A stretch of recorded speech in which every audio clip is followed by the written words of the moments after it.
नमस्कार, बहुत स्वागत है आपका। आप देख रहे हैं हमारी खास पेशकश। मैं हूं आपके साथ नेहा दुबे।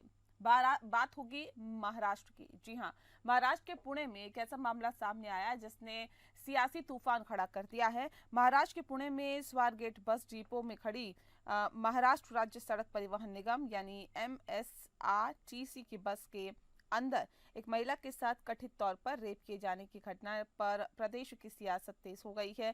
रेप की घटना के बाद महाराष्ट्र की महायुति सरकार और मुख्यमंत्री देवेंद्र फडणवीस सीधे तौर पर कांग्रेस, शिवसेना और यूबीटी और एनसीपी शरद पवार गुट के निशाने पर आ गए हैं। शिवसेना यूबीटी ने फडणवीस सरकार पर महिलाओं को सुरक्षा देने में नाकाम रहने का आरोप लगाया है। घटना से नाराज शिवसेना यूबीटी के कार्यकर्ताओं ने रेप वाले बस डिपो की सुरक्षा कार्यालय में तोड़फोड़ की है। वहीं प्रदेश कांग्रेस अध्यक्ष हर्षवर्धन सबकाल ने पुणे बलात्कार मामले पर मुख्यमंत्री देवेंद्र फडणवीस से इस्तीफा मांगा है। उन्होंने कहा है कि फडणवीस प्रदेश के गृह मंत्री भी हैं, लेकिन बहनों की सुरक्षा जो है वो यहाँ पर सवाल खड़े करती है। बहनों को सुरक्षा देने में पूरी तरह से फेल साबित हुए हैं। इस बीच बस स्टॉप पर तैनात 23 सुरक्षा गार्ड निलंबित कर दिए गए हैं। स्वारगेट डिपो मैनेजर और ट्रैफिक कंट्रोलर से भी घटना को लेकर पूछताछ की जाएगी। जांच रिपोर्ट एक हफ्ते के भीतर सौंपी जानी है। इस बीच बस का सीसीटीवी फुटेज भी सामने आया है, जिसमें आरोपी और पीड़ित युवती आगे पीछे जाते दिखाई दे रहे हैं। बता दें आपको कि मुख्यमंत्री देवेंद्र फडणवीस ने इस अपराध को गंभीरता से लिया है। पुलिस को आवश्यक निर्देश दिए हैं। महिला एवं बाल विकास मंत्री तथा राज्य महिला आयोग की अध्यक्ष को पीड़िता को न्याय, मनोवैज्ञानिक सहायता तथा हर संभव सहायता उपलब्ध कराने के निर्देश भी दिए गए हैं। राज्य के उप मुख्यमंत्री अजित पवार ने घटना पर दुख जताते हुए स्वारगेट बस स्टेशन पर हुए रेप की घटना दुखद बताई है। इस पे क्रोधजनक और शर्मनाक भी इसको बताया है। ये अक्षम्य अपराध भी इसे बताया है और इसके लिए मृत्युदंड के अलावा और कोई सजा नहीं हो सकती, ये भी कहा। साथ ही उप मुख्यमंत्री अजित पवार ने आरोपियों को तुरंत गिरफ्तार करने के निर्देश भी दिए हैं। तो इस पर अब सियासत हो रही है। विपक्ष ने फडणवीस सरकार को महिला सुरक्षा पर घेरा है और डिप्टी सीएम अजित पवार ने भी कहा है कि आरोपी को मृत्युदंड मिले।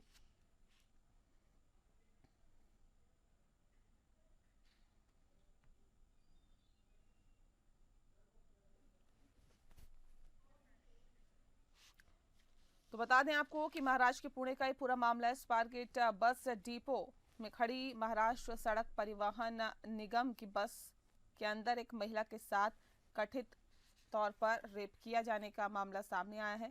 ये मामला अब कई सवाल खड़े कर रहा है। बता दें आपको, जिस तरह से ये मामला सामने आया, अब देवेंद्र फडणवीस की सरकार पर सवाल खड़े होने लगे और विपक्ष लगातार इस बात को कह रहा है कि देवेंद्र फडणवीस राज्य के गृह मंत्री भी हैं, उन्हें इस्तीफा दे देना चाहिए।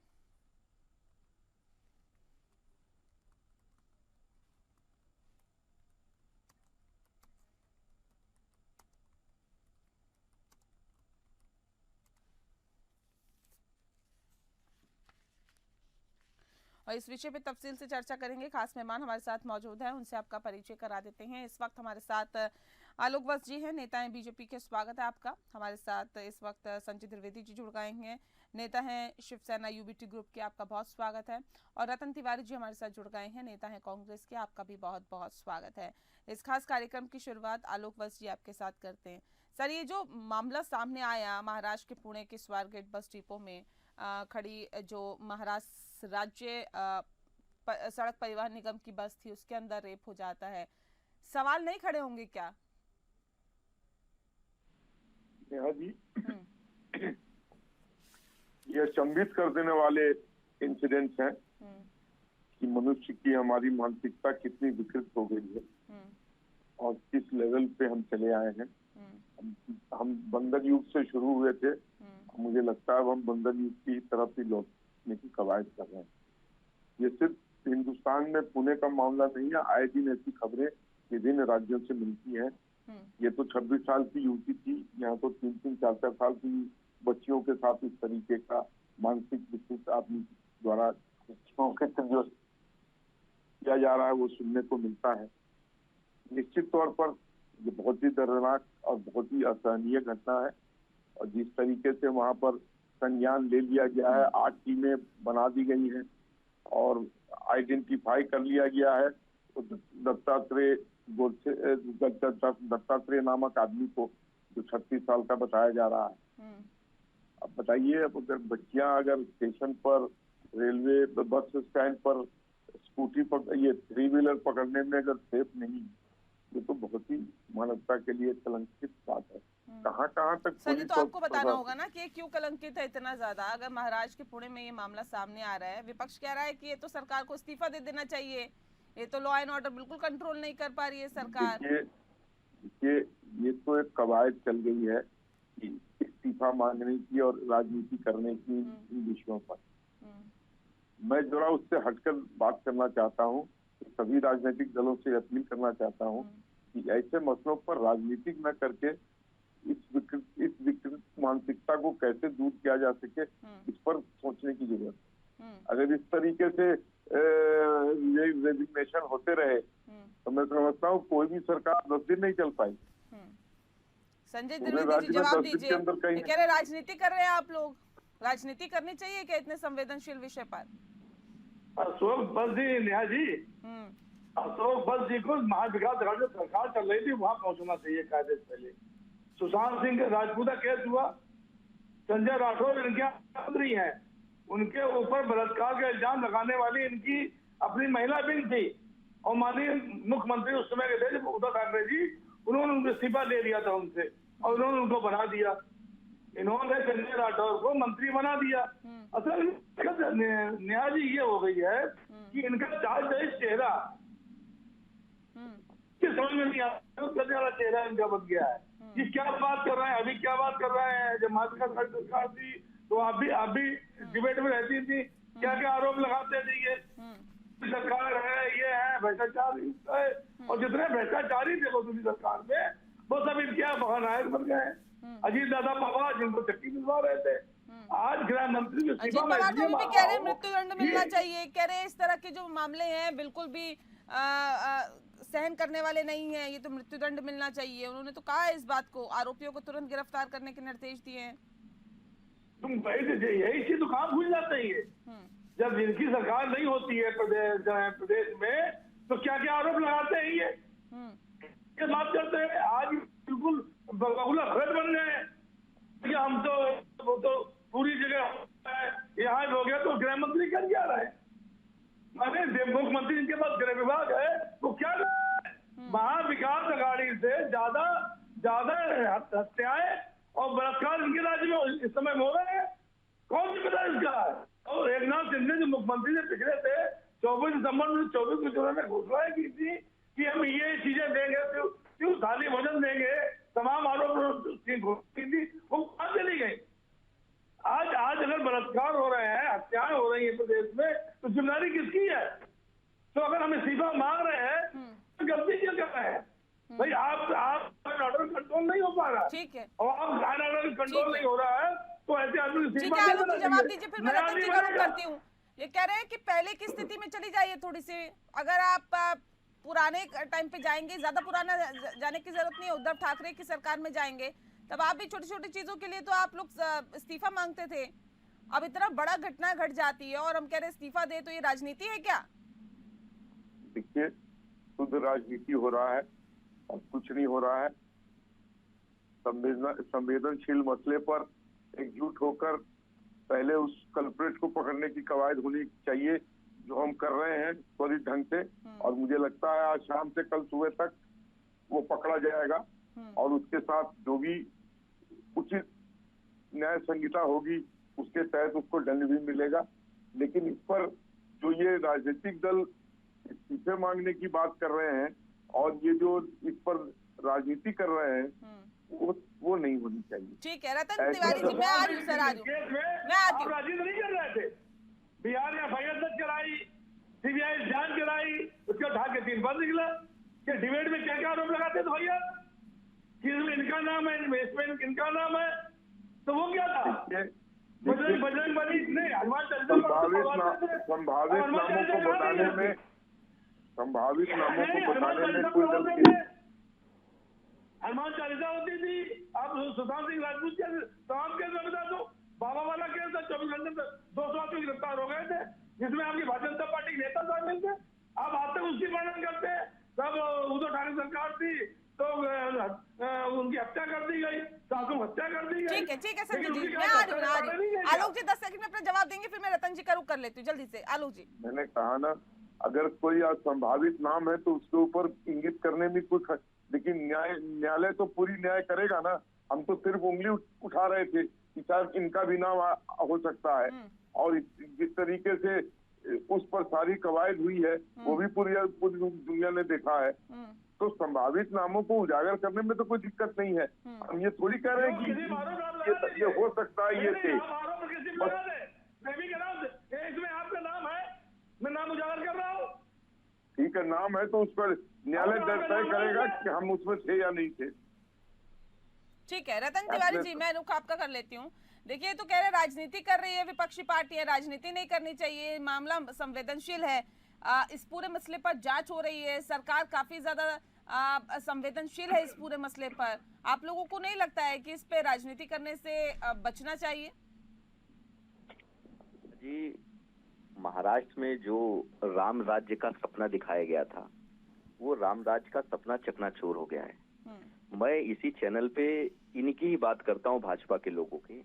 अभी कुछ महीने पहले महाराष्ट्र के उल्लासनगर जिले के अंदर एक पुलिस चौकी में बीजेपी का विधायक है गणपत गायकवाड़, और शिंदे गुट, शिवसेना के जो नेता हैं शिंदे गुट के नगर सेवक महेश गायकवाड़ के ऊपर दिन दहाड़े पुलिस चौकी के अंदर गोली मार दी, और उसने एक्सेप्ट किया कि मैंने गोली मारी।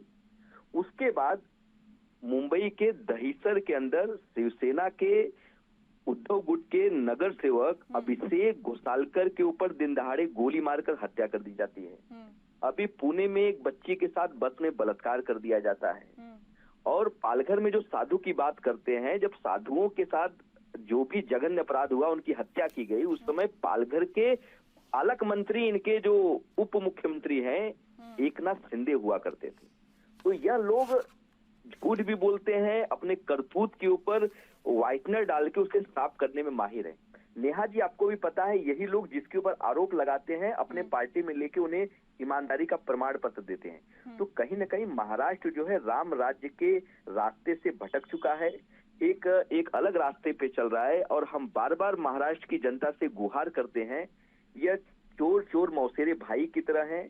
मुख्यमंत्री एकनाथ शिंदे हो चाहे देवेंद्र जी हो, इस सारे लोग इस महाराष्ट्र को लूटने का काम कर रहे हैं, महाराष्ट्र के सारे प्रोजेक्ट को महाराष्ट्र से बाहर करने का काम कर रहे हैं। बच्चियों से लेना देना नहीं है, महिलाओं से लेना देना नहीं है, युवाओं से लेना देना नहीं है, किसानों से लेना देना नहीं है। अगर इनके अंदर रहम होता तो मणिपुर आज भी जल रहा है। 2 महिलाओं को निर्वस्त्र करके घुमाया गया, लेकिन मणिपुर पे कंट्रोल कर नहीं सकते, महाराष्ट्र पे कंट्रोल नहीं कर सकते। उत्तर प्रदेश में इनके विधायक कई बच्चियों के साथ बलात्कार करते हुए पाए गए हैं। तो नेहा जी, एक ही निवेदन है, मैं तो भगवान श्री राम के से प्रार्थना करता हूं कि आप आइए और एक कलयुग में प्रकट होइए, ऐसे जो रावण लोग हैं इनका नरसंहार करिए। ठीक है संजय जी, मैं रुख आपका कर लेती हूँ। इस तरह के मामले सामने आ रहे हैं और ये जाहिर तौर पे अपने आप में कई सवाल खड़े कर रहे हैं, लेकिन जो आप कर रहे हैं वो सही है क्या? जो यूबीटी कार्यकर्ताएं कर रहे हैं वो ठीक है क्या? जो तोड़फोड़ की जा रही है वो ठीक है क्या? विपक्ष में है आज की डेट में, ठीक है। अभी आप देखिए, न्यू इंडिया कोऑपरेटिव बैंक थी जिसमें लाखों लोगों के पैसा जमा थे। आरबीआई ने 6 महीने के लिए इस पे जवाब दीजिए ना कि बस स्टैंड पर सुरक्षा गार्ड कैबिन में तोड़फोड़ की गई, वहां पे शीशे तोड़ दिए गए, खिड़की दरवाजे तोड़ दिए गए, फर्नीचर तोड़ दिए गए, और जबकि महिला कार्यकर्ताओं ने इस घटना को लेकर जो है आवाज भी उठाई, और इसके बावजूद भी आप लोग वहां पर ये तमाम चीजें तोड़फोड़ करने से बाज नहीं आए। ये सही है क्या?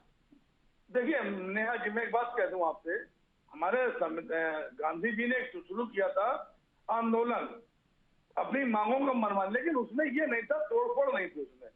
तो मैं आपके चैनल के माध्यम से महाराष्ट्र की जनता से ये निवेदन करूंगा, जनता नहीं है ना, ये शिवसेना यूबीटी कार्यकर्ता का पूरा समूह था। सुन लीजिए मैडम, सुन लीजिए, मैं बिल्कुल स्पष्ट कह रहा हूँ कि मैं सभी लोगों से अपील करता हूँ कि तोड़फोड़ ना करें, सरकारी संपत्ति का नुकसान ना करें, अपनी मांगों को अपनी मनवाने के लिए धरना प्रदर्शन करें, भूख हड़ताल करें, और जब तक देवेंद्र फडणवीस इस्तीफा ना दें तो मतलब ये यूबीटी के कार्यकर्ता गलत कर रहे हैं ना? कर रहे हैं ना गलत। अब कौन उसमें शामिल है, नहीं कर सकते ना, उनको भारतीय जनता पार्टी लोग शामिल हो भाई। भारतीय जनता पार्टी के लोग अभी जो हत्या हुई थी संतोष सिंह की, उसमें भारतीय जनता पार्टी लोगों ने विरोध किया था। ठीक है, देखिए तो उल्टा आप लोगों पे आरोप लग रहा है आरोप जी, कह रहे हैं आप ही लोग तोड़फोड़ भी करवा रहे हैं। बर्खास्त करने की मांग कर रहे हैं, बीजेपी कार्यकर्ता तो मांग कर रहे हैं ना नेहा जी धनंजय मुंडे को बर्खास्त करने की मांग भारतीय जनता पार्टी कार्यकर्ता कर रहे हैं। मैं वही आपसे कह रहा हूँ, इनका ध्यान भटकाने के लिए बैंक बंद हो गई, लोग लेन देन, भोजन थाली, मुख्यमंत्री योजना इन्होंने बनाई थी, जो हमारे बुजुर्ग लोग करने की योजना बनाई थी, वो भी चली गई। 5 लाख बहनों का नाम काट दिए गए। क्यों नाम काट दिए गए भाई? उसमें ठीक है, देखिए मामला सीधा उधर नहीं लेके जाएंगे, मुद्दे की बात करेंगे, जिस विषय पे बात कर रहे हैं आज उसी पे बात करेंगे। आलोक जी जवाब दीजिए, ये तो कह रहे हैं आपके ही कार्यकर्ता हो सकते हैं वो, हमारे तो कार्यकर्ता है नहीं, और क्या सबूत है कि हमारे कार्यकर्ता है वो?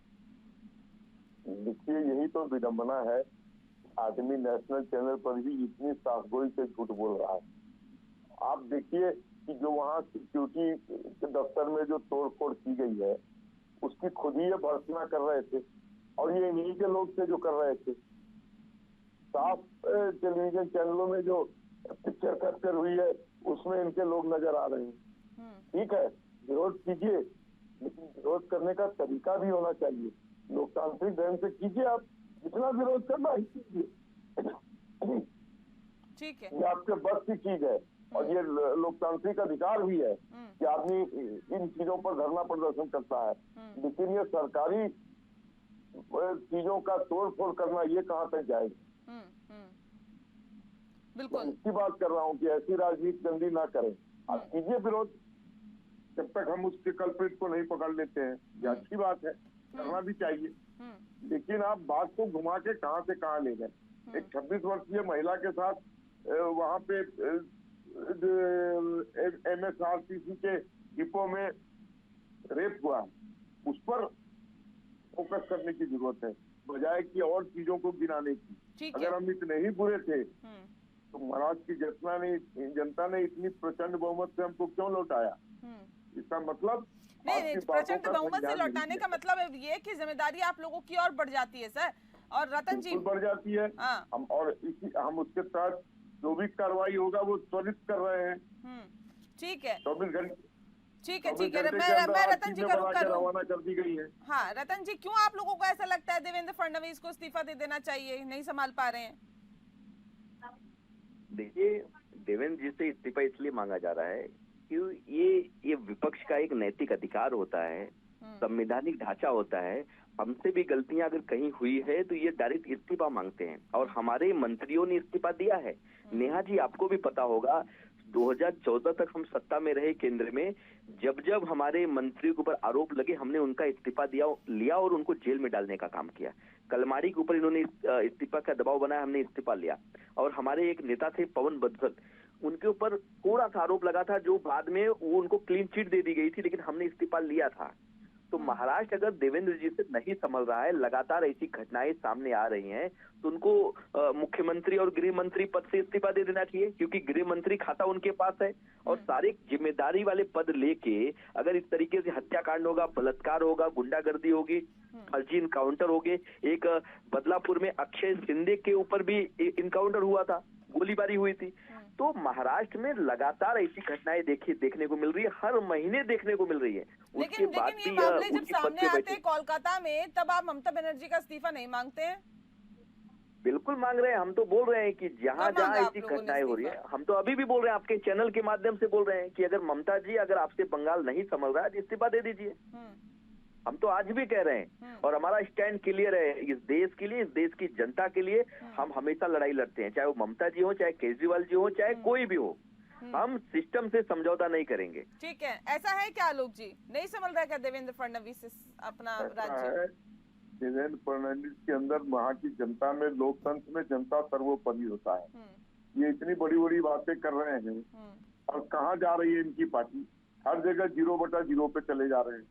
महाराष्ट्र जैसे लंबे चौड़े प्रदेश में ये 10 पे आ गए, और ये बड़ी बड़ी बातें कर रहे थे कि महाराष्ट्र हमारी की बात सरकार मत आ रही करिए। है। महाराष्ट्र में आपको शहरों हमने में लोकसभा में बना रहे सिंगल थे। डिजिट पे लाके खड़ा कर दिया आलोक जी।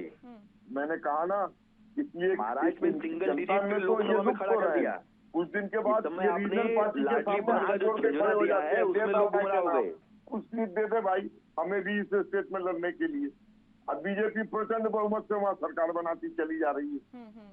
अब बिहार में भी अब इलेक्शन है, वहाँ भी हम सरकार बनाने वो तो जा रहे वक्त हैं। बताएगा ना सर कि वो आप सरकार वहाँ पे बना पाते हैं या नहीं बना अरे पाते। कांग्रेस तो कहीं है नहीं, ये तो राजद के सामने हाथ जोड़ के खड़ा है, कुछ सीट दे दो लड़ने के लिए।